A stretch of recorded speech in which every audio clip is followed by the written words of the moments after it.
E aí, pessoal, tudo bem? Aqui quem fala novamente é Leandro, e nesse vídeo nós estaremos resolvendo exercícios sobre a transformada de Fourier.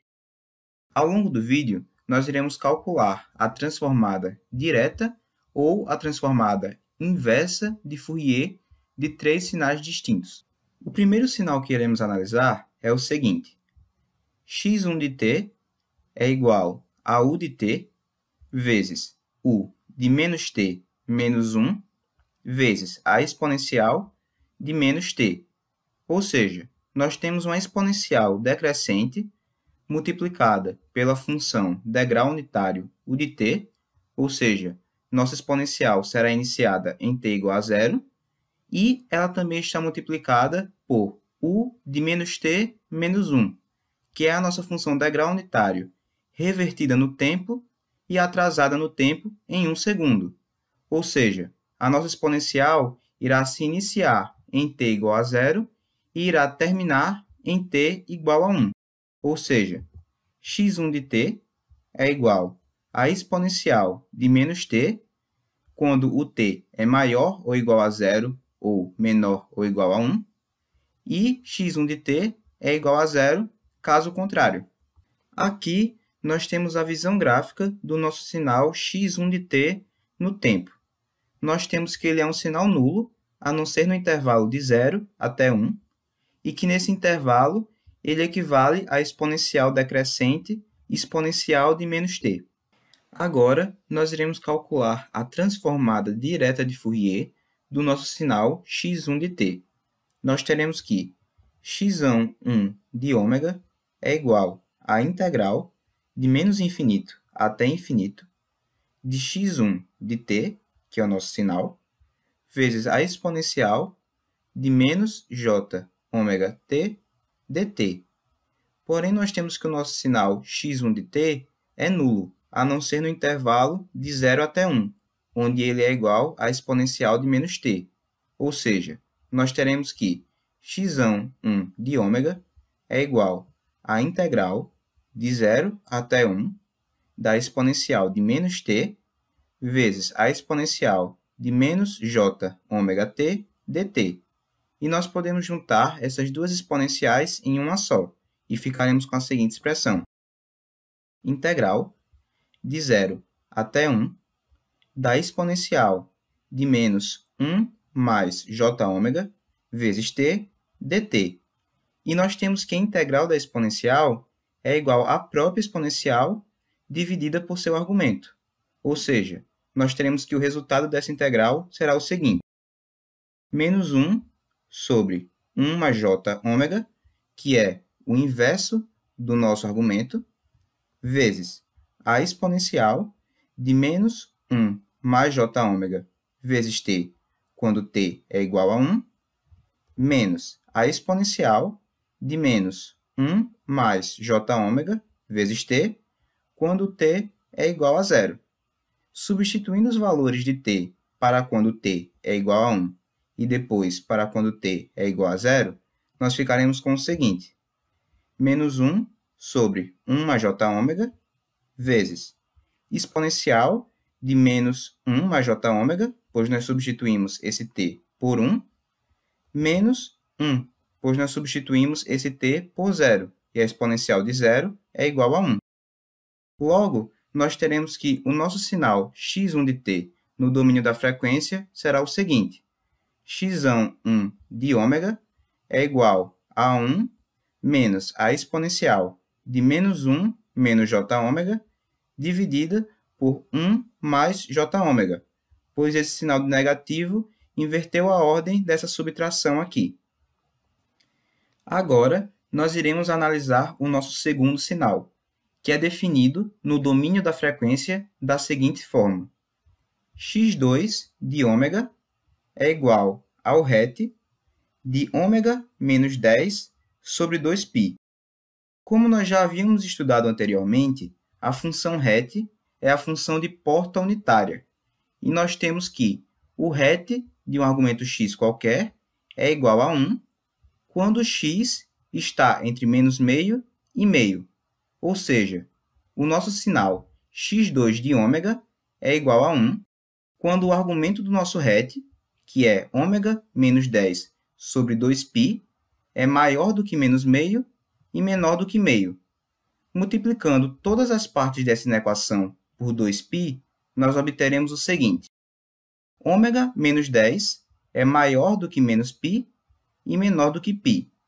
Somando 10 a todas as partes dessa equação, nós teremos o seguinte. Ômega é maior do que menos π mais 10 e é menor do que π mais 10. Ou seja, o nosso sinal x2 de ômega é igual a 1 para o intervalo em que ômega é maior do que menos π mais 10 e menor do que π mais 10. E para os outros intervalos, o nosso x2 de ômega é igual a 0. Aqui, nós temos a visão gráfica do nosso sinal x2 de ômega. Nós temos que ele é uma função porta no domínio da frequência, que é igual a 1 no intervalo de menos π mais 10 até π mais 10, e que é igual a 0 nos demais valores de ômega. Agora, nós iremos calcular a transformada inversa de Fourier do nosso sinal x2 de ômega. Nós teremos que x2 de t, que é o nosso sinal x2 de ômega no domínio do tempo, é igual a 1 sobre 2π vezes a integral de menos infinito até infinito do nosso sinal x2 de ômega vezes a exponencial de j ômega t de ômega.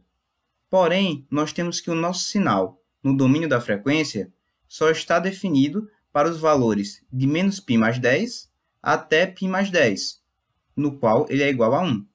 Ou seja, nós teremos que x2 de t é igual a 1 sobre 2π vezes a integral de menos π mais 10 até π mais 10 da exponencial de j ômega t de ômega.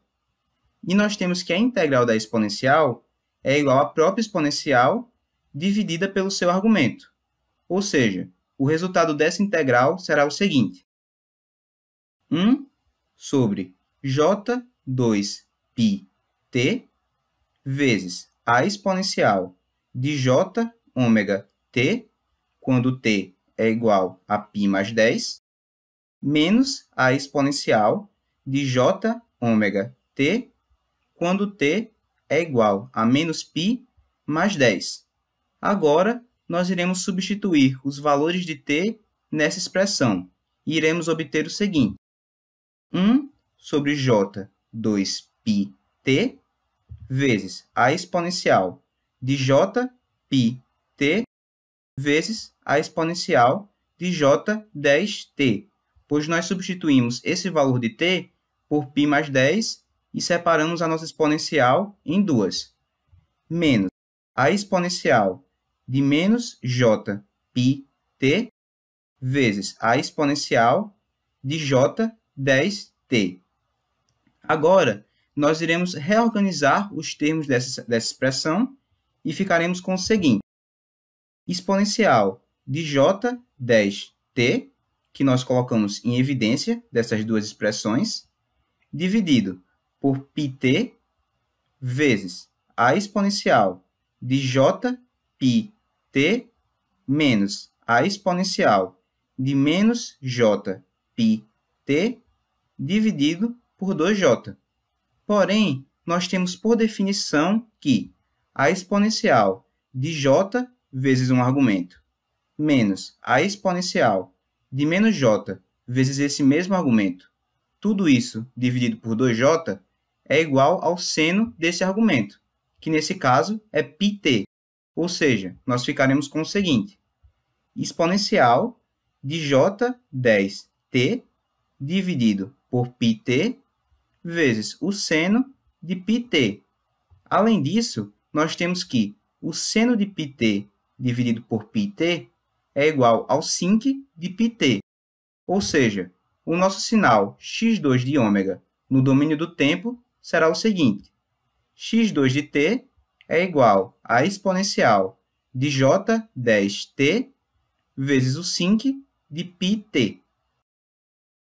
O terceiro sinal que iremos analisar é o seguinte: x3 de ômega é igual ao delta de Dirac de ômega menos ômega zero. Ou seja, o nosso sinal no domínio da frequência equivale a um impulso unitário localizado em ômega zero, que é uma constante real. Agora, nós iremos calcular a transformada inversa de Fourier do nosso sinal. Nós teremos que x3 de t, que é o nosso sinal x3 de ômega no domínio do tempo, é igual a 1 sobre 2π vezes a integral de menos infinito até infinito do nosso impulso unitário de ômega menos ômega zero vezes a exponencial de j ômega t de ômega. Porém, nós temos que o produto do nosso impulso unitário com uma função qualquer resulta no nosso impulso unitário vezes o valor da nossa função no ponto ômega zero. Ou seja, nós teremos que x3 de t é igual a 1 sobre 2π vezes a integral de menos infinito até infinito do nosso impulso unitário de ômega menos ômega zero vezes a exponencial de j ômega zero t de ômega. E nós podemos tirar essa exponencial de j ômega zero t da integral, pois ela é uma constante. Então, ficaremos com o seguinte: 1 sobre 2π vezes a exponencial de j ômega zero t vezes a integral de menos infinito até infinito do delta de Dirac de ômega menos ômega zero vezes d ômega. E, por definição, essa integral é igual a 1. Ou seja, o nosso sinal x3 de ômega no domínio do tempo equivale ao seguinte: x3 de t é igual a 1 sobre 2π vezes a exponencial de j ômega zero t. Bem, pessoal, esses eram os exercícios que eu queria resolver com vocês nesse vídeo. Espero que vocês tenham gostado e aprendido o conteúdo, e até o próximo vídeo.